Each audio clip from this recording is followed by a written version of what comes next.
नमस्कार, आप देख रहे हैं अपना बिहार और मैं हूं आपके साथ विभा उपाध्याय। बेतिया में एक प्रेमी युगल की पिटाई का वीडियो वायरल हुआ है। मामला चरगाहा गांव का बताया जा रहा है और गांव वालों ने इस प्रेमी युगल को पकड़ा और फिर दोनों को बांधा गया और जमकर लोगों की पिटाई की गई। तस्वीरें आपके सामने हैं, ये वीडियो बहुत वायरल है।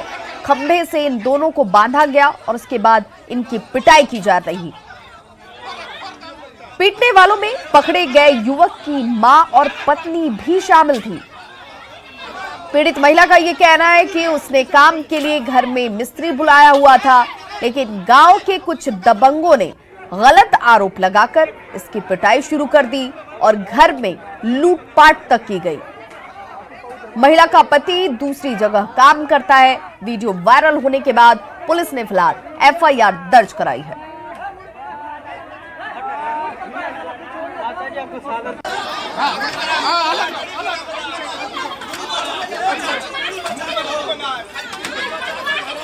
मारा मारा मार मार। देखिए कैसे लोग कानून को हाथ में लेते हुए बिना किसी डर के, बिना किसी खौफ के इन दोनों की सरे पिटाई की गई। खपने से बांधा गया इन्हें और इसके बाद जमकर इनकी पिटाई की जाती रही।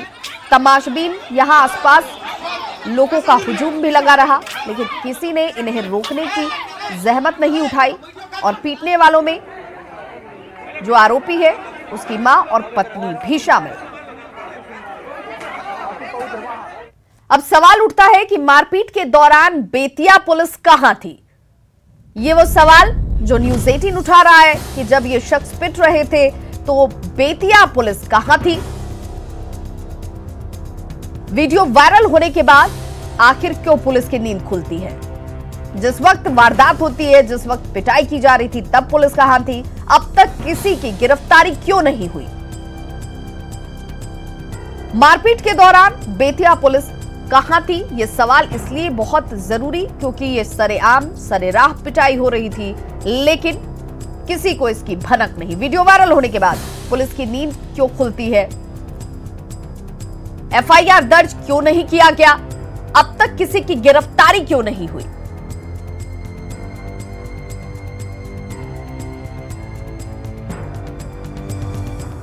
बिहार में आज 2800 से ज्यादा केस पॉजिटिव सामने आए हैं और कुल कोरोना मरीजों की अब संख्या 1 लाख के पार जा पहुंची है। ऐसे में थोड़ी सी लापरवाही मतलब खतरनाक बीमारी को न्योता देना। आज हम आपको सीतामढ़ी की वो तस्वीर दिखाने जा रहे हैं जो जाहिर तौर पर चिंता बढ़ाने वाली है। सरेआम बारबालाओं के ठुमके की यह तस्वीर सीतामढ़ी के बिलसंड की है। तस्वीरें जन्माष्टमी के दिन की बताई जा रही है, जिसमें फिल्मी गाने पर एक बारबाला ठुमके लगा रही है। सोशल डिस्टेंसिंग को ठेंगा दिखाते हुए स्टेज पर चढ़े लोगों ने बारबाला को दोनों हाथों से पिस्टल थमाया और आपको बारबाला के दोनों हाथों में पिस्टल नजर आ रहा होगा जो यहां पर मौजूद लोगों ने ही उसे दिए और घंटों पिस्टल के साथ ये बारबाला ठुमके लगाती रही।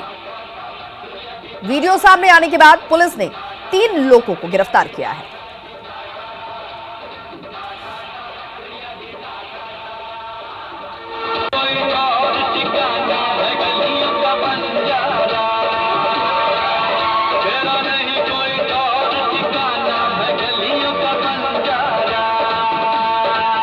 देखिए यहाँ पर भगवान के नाम पर आयोजन, उस आयोजन में किस तरीके की प्रस्तुति और बारबालाओं के इस डांस के बीच सोशल डिस्टेंसिंग तार होती हुई। किसी के चेहरे पर आपको मास्क नजर नहीं आएगा और बारबाला के हाथ में तमंचा भी थमा दिया गया।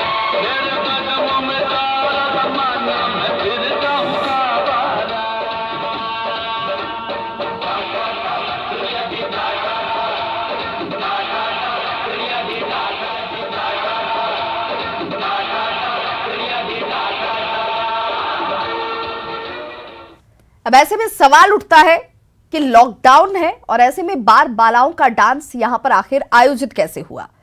ये वो सवाल है जिन सवालों के जवाब अभी मिलने बाकी हैं, क्योंकि लॉकडाउन की स्थिति में एक जगह पर लोगों के इकट्ठा होने पर मनाही है लॉकडाउन में, लेकिन बारबालाओं का डांस हो रहा था। क्यों हो रहा था, कैसे हो रहा था, जवाब नहीं है। पाबंदी के बावजूद डांस प्रोग्राम कैसे आयोजित किए गए। बिलसंड गांव की यह तस्वीर जहां पर यह डांस प्रोग्राम चल रहा था, लेकिन कैसे इसे आयोजित किया गया, स्टेज प्रोग्राम का आयोजन किसने करवाया, इतने बड़े आयोजन की भनक आखिर पुलिस को क्यों नहीं लगी। घंटों आयोजन चल रहा था, पुलिस आखिर कहां सो रही थी, बारबाला को पिस्टल आखिर किसने थमाई। डांस प्रोग्राम में पिस्टल लेकर पहुंचे लोगों से भी सवाल बनता है कि आखिर आयोजन जन्माष्टमी का, बारबालाओं के डांस को कराया जाता है और उसके बावजूद पिस्टल लेकर लोग यहां पर पहुंचे थे, जिस पिस्टल को इस बारबाला को ही थमा दिया गया। तो ऐसे में खबर को समझने की भी जरूरत है। जाहिर तौर पर लापरवाही की वजह से ही बिहार में कोरोना का विस्फोट जो है वो लगातार बढ़ रहा है और ये विस्फोटक स्थिति तक पहुंच सकता है। समझना अब जरूरी है कि थोड़ी सी भी लापरवाही लोगों की जान पर कितनी भारी पड़ सकती है। आइए जरा बिहार में कोरोना के आंकड़ों पर नजर डालते हैं। बिहार में कोरोना मरीजों का आंकड़ा 1,12,000 के पार जा पहुंचा है। कोरोना से अब तक 542 लोगों की मौत हो चुकी है। 24 घंटे में 2,884 नए केस सामने आ चुके हैं। खतरे को देखते हुए सरकार ने 6 सितंबर तक लॉकडाउन को भी बढ़ा दिया है। अब गांव तक कोरोना पांव पसार चुका है और ऐसे में इस तरह की लापरवाही कितनी खतरनाक साबित हो सकती है, ये आसानी से समझा जा सकता है। कुर्सी के लिए लोग हर हथकंडा अपनाते हैं। कटिहार से एक ऐसा ही वीडियो सामने आया जो कुर्सी का किस्सा बता रही है। कटिहार से आई ये तस्वीर देखिए कि तबले की थाप के बीच भोजपुरी संगीत पर बेसुध होकर थिरकते ये लोग कटिहार बरारी प्रखंड के पंचायत प्रतिनिधि हैं। पंचायत प्रतिनिधियों की ये महफिल झारखंड के गोड्डा में सजी हुई है। दरअसल पंचायत चुनाव में 33 प्रतिनिधियों में 13 पंचायत प्रतिनिधियों ने मिलकर पंचायत प्रमुख के खिलाफ अविश्वास प्रस्ताव लाया है, जिसका चुनाव आज होना है। वायरल वीडियो के सहारे पूर्व प्रमुख रजनी कुमारी ने यह आरोप लगाया है कि वर्तमान प्रमुख माला देवी ने पंचायत प्रतिनिधियों को गोलबंद करने के लिए इस तरह का हथकंडा अपनाया।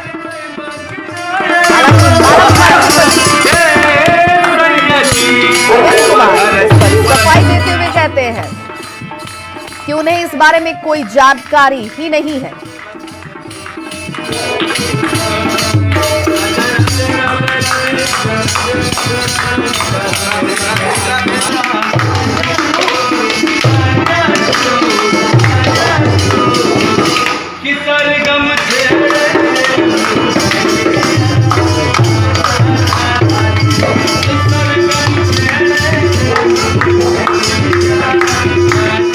गोड्डा में एक बेहतर मिशन स्कूल है, वहाँ पे ये लोग रंगेली मना रहे हैं। शराब पीना, डांस करना, ये लोग का अपना नेचर था, जो इस वीडियो के माध्यम से वो लोग प्रदर्शन कर रहे हैं, जो कि घिनौना ये हरकत है। हमारे माननीय प्रमुख के द्वारा जो अभी आरोप लगाया जा रहा है हमारे पर कि आपने अविश्वास लगवाया, जबकि सारे समिति सदस्य आज भी उनके हैंड में हैं।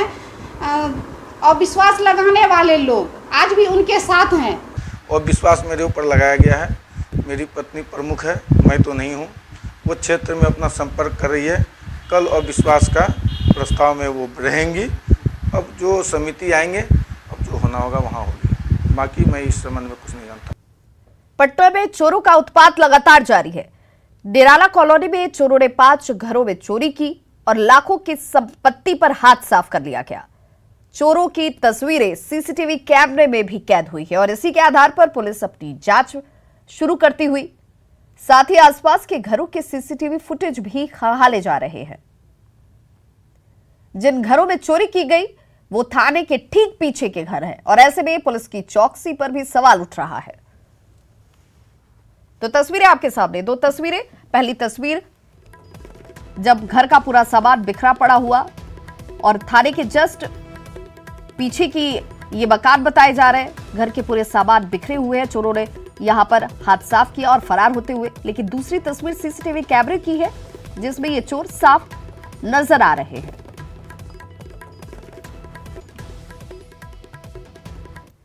पटना में गंगा का जलस्तर खतरे के निशान से ऊपर है। पानी घाटों के ऊपर बने पाथवे पर भी पहुंच चुका है। पटना के कृष्णा घाट का जायजा लिया हमारे सहयोगी रवि एस नारायण ने। गंगा का जो जलस्तर है वो खतरे के निशान से ऊपर बह रहा है और अभी की क्या हालात है उसकी एक तस्वीर आपको दिखाते हैं। अभी हम पटना के कृष्णा घाट पे हैं और आपको दिखाते हैं कि ये पाथवे है जो यहाँ से लोग मॉर्निंग वॉक करते हैं। लेकिन आपको ये एक तस्वीर ज़रा देखिए कि ये पाथवे जो है यहाँ से पूरी तरह से डूब चुका है और घुटना भर लगभग पानी जो है वो यहाँ पे जमा हो गया है। और गंगा का पानी किस रफ्तार से कितना ज़्यादा बढ़ा है उसकी एक तस्वीर ज़रा देखिए। आपको यहाँ पे अगर दिखाऊं तो ये देखिए, यहाँ से जो आपको दिखाई पड़ रहा है ये बैठने वाली जगह है जहाँ पे लोग यहाँ पे परिवार के साथ शाम को आते हैं और बैठा करते थे। यहाँ से कम आपको बता दूं कि 40 सीढ़ियाँ जो है वो नीचे हैं जो पूरी तरह से जलमग्न है। और ज़रा देखिए कि कैसे बैठने वाली जगह हो या पूरा पाथवे हो वो पूरी तरह से पानी से भर गया है और ये स्थिति जो है वो बड़ा भयावह हो गई है। यहाँ से देखिए जो मॉर्निंग वॉक करने वाले लोग हैं या फिर घूमने वाले लोग हैं वो पूरा घुटना भर पानी में जो है वो डूब करके जाना पड़ रहा है। तो ये खतरे के निशान से जो है वो गंगा ऊपर बह रही है और लगातार इसकी जो भयावहता है वो बढ़ रही है। अगर इससे थोड़ा भी आगे और यहाँ से अगर जलस्तर बढ़ता है तो स्थितियाँ और ख़तरनाक हो जाएंगी। यहाँ पे जो रहने वाले जो लोग हैं वहाँ पे आप यहीं के रहने वाले हैं। पानी का जलस्तर गंगा का कितना बढ़ा है, कितना जलस्तर? पहले की अपेक्षा तो काफ़ी बढ़ चुका है क्योंकि वो जो बैठने वाला है पहले वहाँ तक था पानी, अब पानी का रफ्तार धीरे धीरे बढ़ रहा है। हम लोग यहाँ पर संप में रहते हैं ड्रेनेज सिस्टम में, तो लगातार पानी का वृद्धि होती है तो उसमें हम लोग का भी खतरा है, प्लस चलने में भी असुविधा है और प्लस जितने भी यहाँ पर आते हैं पर्यटक सब टहलने के लिए ये सब काफ़ी असुविधा खेत करते हैं। कितना खतरनाक है ये। अभी हम लोग देख रहे हैं कि घुटने भर पानी में यहाँ पे शादी लोग देखे होंगे कि यहाँ पे पानी इतना ज़्यादा हो। कल से तो जल स्तर धीरे धीरे बढ़ोतरी पर है और पर साल की अपेक्षा तो अभी कुछ कम है। इसके बावजूद भी ये जो पानी देख रहे हैं कल तक तो बहुत कम था लेकिन आज भी कुछ ज़्यादा बढ़ा है और बढ़ते ही जा रहा है जल स्तर का। थोड़ा डर है, हम लोग को निकलने टहलने में थोड़ा सा डर लगता है। तो ये स्थिति ज़रा देखिए कि लोग सहमे हुए हैं और इस पाथवे पे अगर घुटना भर पानी जम जाए तो ज़रा समझा जा सकता है कि गंगा का जलस्तर है वो कितनी तेज़ी से और किस खतरनाक स्तर से बढ़ रहा है। तो ज़रूरत है कि लगातार जो है वो सावधानियां बरती जाए, विभाग जो है लगातार इस पर ध्यान देती रहे। कैमरा पर्सन अजय दुबे के साथ रवि एस नारायण, न्यूज़ 18 पटना।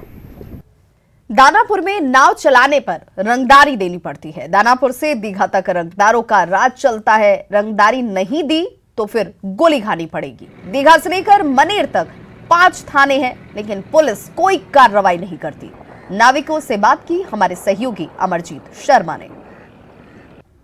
अब गंगा में पानी का भी टैक्स देना पड़ता है।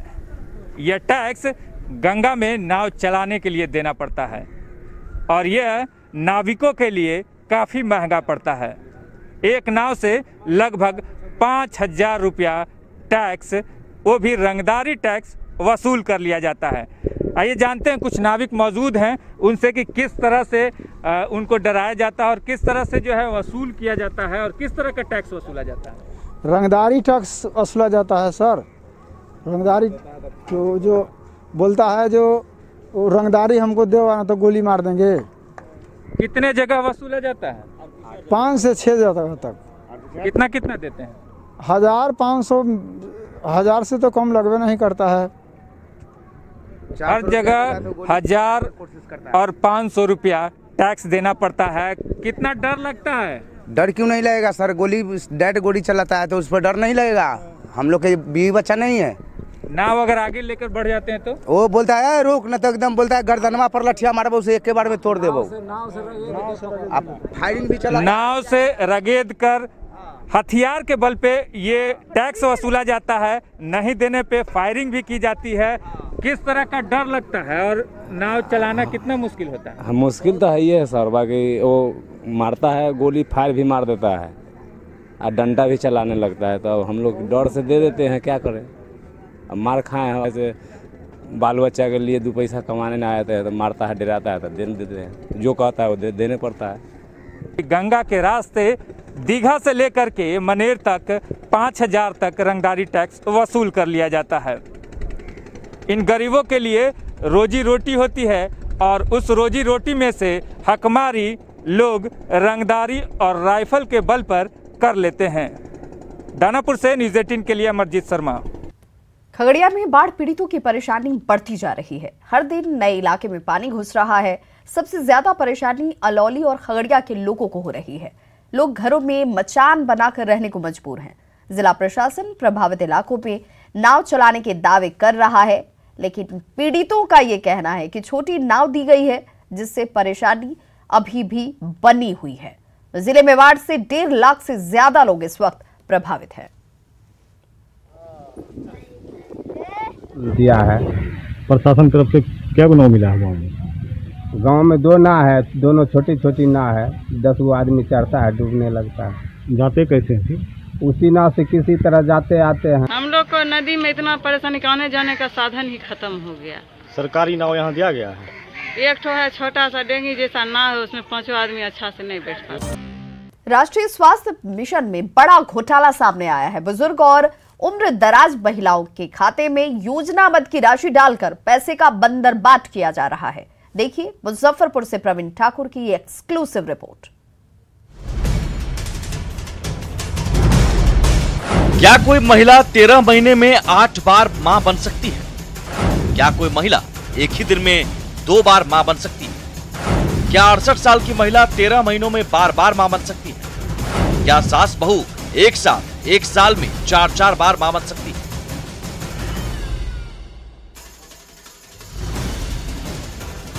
इन सवालों को सुनकर मुमकिन है आप सर पकड़कर यही सोच रहे होंगे, भला ये किस तरह का सवाल है? भला ये कैसे मुमकिन है कि कोई महिला 13 महीने में 8 बार मां बन जाए?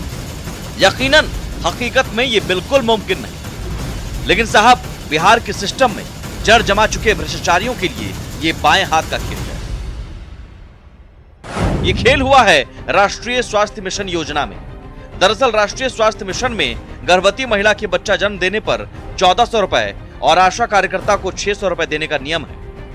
लेकिन मुजफ्फरपुर से सटे मुसहरी प्रखंड के छोटी कोठिया गांव में कई महिलाओं के खाते से इस योजना के तहत पैसे डालकर उड़ा लिए गए। इस खेल के बारे में तफसील से जानने के लिए मिलिए मुजफ्फरपुर शहर से सटे मुसहरी प्रखंड के छोटी कोठिया गांव की रहने वाली शांति देवी से। 68 साल की शांति देवी का सबसे छोटा बेटा 20 साल से अधिक उम्र का है। शांति देवी को सरकार वृद्धावस्था पेंशन भी देती है, लेकिन शांति देवी के खाते में एक बार नहीं बल्कि 13 महीने के भीतर 6 बार 1400 रुपए की राशि भेजी गई। कभी कभी तो एक ही तारीख में 2 बार भी। हालांकि शांति देवी के खाते में पैसे क्रेडिट होने के अगले दिन ही रुपए निकाल भी लिए गए। आपका सबसे छोटा बच्चा कितने साल का है? माने समझ में जब 20 साल के हुए थे। उसके बाद बाल बच्चा नहीं? जो आपके खाते में 1400 रुपया आ रहा है, 5 बार आया है, ये पता है क्यों आया है? हमें को बार नहीं छोड़ा है। आपको नहीं मिला? नहीं। छोटी कोठिया गांव की लीला देवी की कहानी भी शांति देवी से मिलती जुलती है।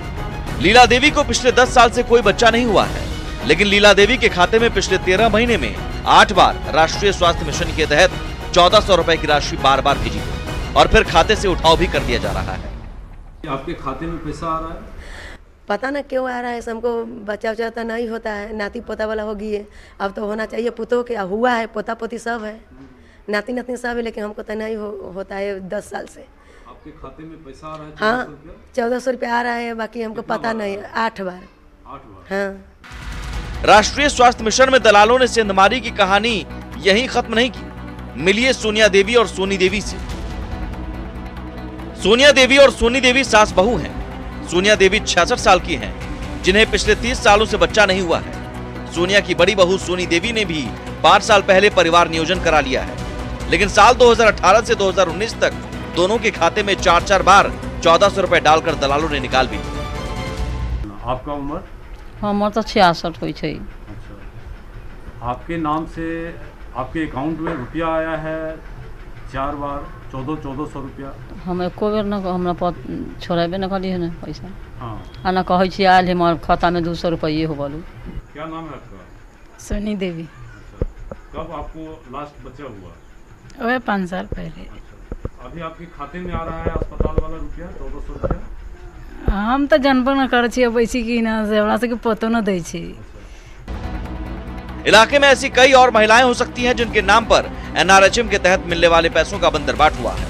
इस पूरे फर्जीवाड़े को लेकर शक की सुई इलाके में स्टेट बैंक के सीएसपी संचालक सुशील कुमार पर जा रही है, लेकिन सवाल पूछे जाने पर जवाबदेह अधिकारी टालमटोल रवैया अपना रहे हैं। नहीं, इस संदर्भ में कस्टमर द्वारा हमारे पास किसी प्रकार का कंप्लेंट नहीं आया है। अगर आपके द्वारा ये शिकायत पहली बार मुझे मिल रही है, अगर इस तरह का कंप्लेंट आता है हमारे पास तो इस पे जो बैंक की कार्रवाई बनती है वो बिल्कुल किया जाएगा। कितनी बार दे सकते हैं? नहीं, तो डिलीवरी पर दे सकते हैं। अगर 5 डिलीवरी है 5 बार दे सकते हैं, लेकिन 1 साल में तो एक होगा और इससे ज़्यादा हो नहीं सकता। 8 बार कैसे पेमेंट हुआ? नहीं, 8 बार नहीं पेमेंट हो सकता। आप दिखाइए, उसका जांच कर लेंगे। राष्ट्रीय स्वास्थ्य मिशन के तहत संस्थागत प्रसव के नाम पर जो राशि लाभुकों के खाते में डाली गई वो मुसहरी पीएचसी प्रभारी के हस्ताक्षर से ही बैंक में डाली गई, लेकिन इस मामले में फिलहाल लिपिक छुट्टी पर बताया जा रहा है। साथ ही जो सीएसपी संचालक है कैमरे के सामने आने से परहेज कर रहा है। लेकिन एक बड़ा सवाल है कि आखिर साल भर के भीतर इतने एज होने पर महिलाओं को 8 बार प्रसव दिखाकर सरकारी राशि का बंदरबाट आखिर कैसे किया जा रहा था। कैमरामैन संजीव के साथ प्रवीण ठाकुर, न्यूज़ 18 मुसहरी मुजफ्फरपुर। खबरों का सिलसिला लगातार जारी, आप देखते रहिए न्यूज़ 18 बिहार झारखंड।